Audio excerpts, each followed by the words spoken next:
Thanks for checking in back here at the Handgun Combatives Facebook page. Just wanted to put a little message up here. I've been getting a lot of private messages from people who have been asking how the business is going, how the classes are going. And I have to tell you that I feel very, very blessed. For an enterprise that I just put together last November and decided to do this, it has taken off very, very well. I've had to cancel very few classes. Most of them have been very successful. I've had everywhere from 12 to 24 students, and I really wouldn't want to have any more than that. So I'd have to say things are moving along really, really good, and I want to thank all of you who have been checking in, those of you who have been to the classes, and also all of you that have had very, very positive comments about the content of the classes. Again, thanks. Thought we'd do something a little bit different in this particular message, and what I'm talking about, instead of doing some kind of a technique or a little training tip, I thought we'd talk about a new product. In that particular case, it's this new FNS pistol. It's a striker-fired gun from FN, and it's been a bit controversial of late. I first saw it at the SHOT Show in Las Vegas back in January. Chris Serino, the Top Shot guy, showed it to me. And I can remember picking it up and thinking right off the bat that it felt really, really good in my hand. As you probably know, it's striker fired, so it has a short trigger with a very short reset. Very snappy reset, actually. You can really control the trigger well. It fits the hand really good.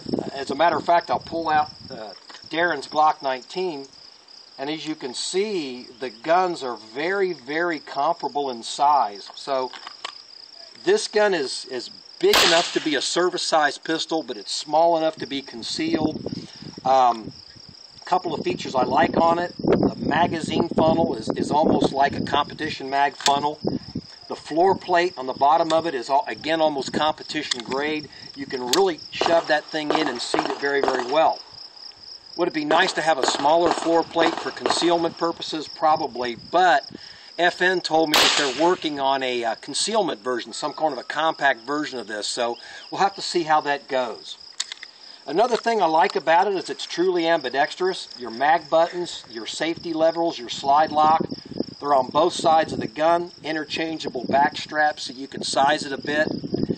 The weapon that I received is actually a kit that they're going to be selling later in the year. I got a single frame with the back straps, but I got a 9mm upper with barrel and springs and a .40 caliber upper with barrel and springs. And if I was a police agency or a police administrator and I was trying to come up with a gun to fit a wide range of people, that would be kind of appealing because I'd have a 9mm for those that prefer it, or maybe have a little bit trouble with the recoil of the .40, but for those that like the .40 and want the additional on-target effectiveness, you could put that on. It's got a serrated rear sight. As you can see, it's kind of a deep U configuration with tritium beads. The front sight is also tritium, but it's got a big white outline, a wide white outline, so you can pick up that front sight just a little bit faster. Now, with my aging eyes, it doesn't work really well for me. I'd probably paint that whole front sight chartreuse or fluorescent orange, something that I could pick up faster. But you know what? That's really about the only thing on this gun I think I would change. For those that have beefy hands, you do have a bit of a grip tang here, an extended beaver tail. As you can see, I don't need that, so I consider it an extra appendage. So, because it's polymer, I'd probably just grind that thing off. But this is a pretty nice gun.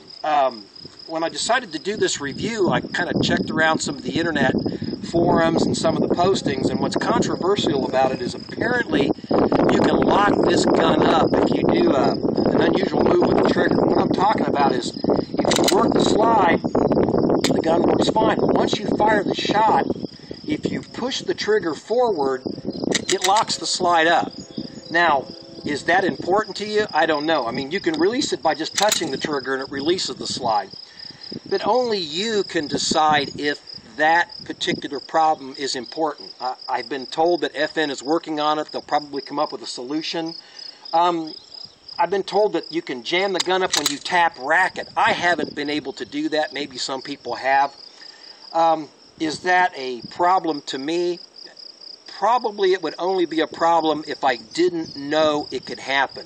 But the fact of the matter is, shooting the gun, pushing the trigger forward to lock it up, I can't visualize myself doing that, but you never know. But unlocking it is real easy to do. Some nice things about it is, again, you can shoot it very, very fast. Just kind of getting used to the recoil. You can reload it pretty quick because of the mag funnel and all that kind of stuff.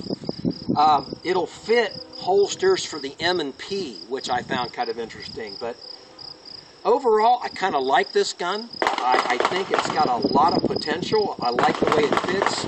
I like the configuration. So if you're looking for a striker-fired pistol, maybe you don't like something about the ones that are available right now, I think the FNS is something to look at.